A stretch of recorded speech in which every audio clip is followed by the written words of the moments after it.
Hello, welcome to the third video in which I'm going to show you how to take all this stuff here and put it into a Word document.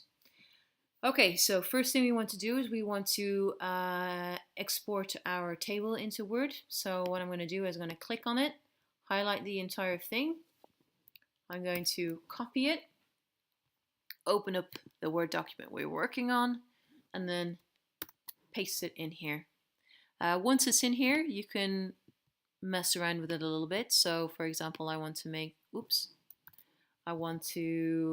this one here a little bit narrower. Or say for example, I want to change them all to being the same size. I can go to layout and distribute columns, and that makes them all nice and neat and the same size. I can also put all the text in the middle by clicking this little button over here. What else can I do in here? I think that looks pretty good. So I'm going to actually leave that. Yeah, I'm pretty happy with that. I'm going to actually add some zeros to make all the numbers the same. Here. Okay, so I'm pretty happy with that. The only thing I will do here is make this mm2 millimeters squared. That 2 should be a small one up high. So I want to highlight that, and then I'm going to press this little button up here. Do you see up here where the x little 2 and x high 2 is? So we're going to superscript it. Oomph. Okay, same thing with the number 3. I can highlight that and superscript that. Okay, now what I want to do now is I'm going to write a caption to say what this table is about. So whenever we show some data to people, we need to really show them what it is that we've done in our experiment. So I'm going to start writing a title for it. Table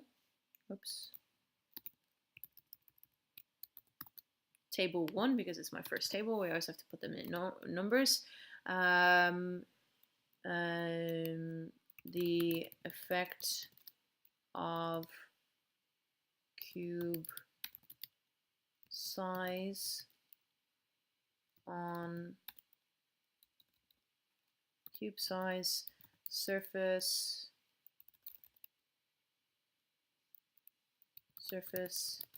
area to volume ratio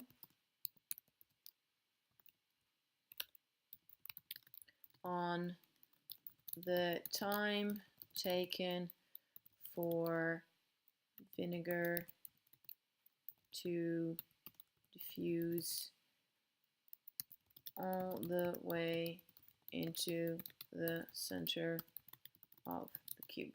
Something like that. If we do use any shorthand in here, like SA to VOL, we need to specify in our caption underneath what the shorthand means. Okay, so you could say the effective cube size, surface area to volume ratio, or something like that, on the time taken for vinegar diffuse. So the person who knows it is like, oh, okay, I know what this time means, and I know roughly what they did.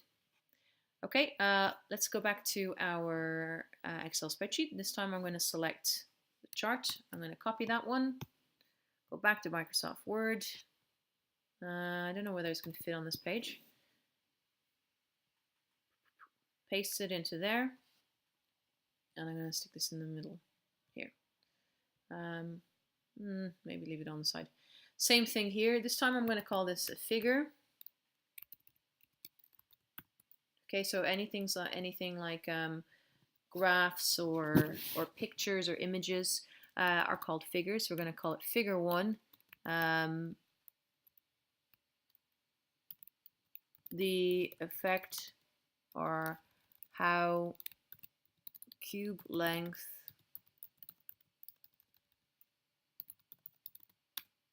changes the surface area and surface area to volume ratio, SAVOL. Okay, and finally we go back into Excel again, copy that one, and then paste that in there. And this one's called Figure 2. I don't need to bold or highlight that. How does the surface area, how does the surface area to volume ratio, say to, so quite repetitive, but needs to be done.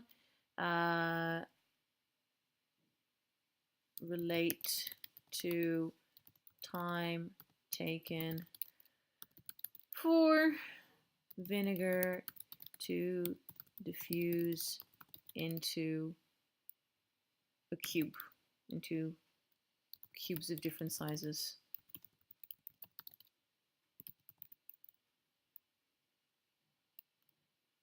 Something like that.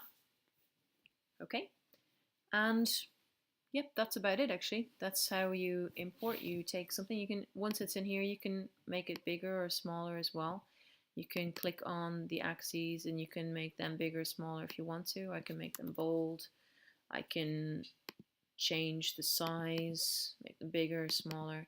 So once you've imported them from Excel, you can also change font and things like that as well.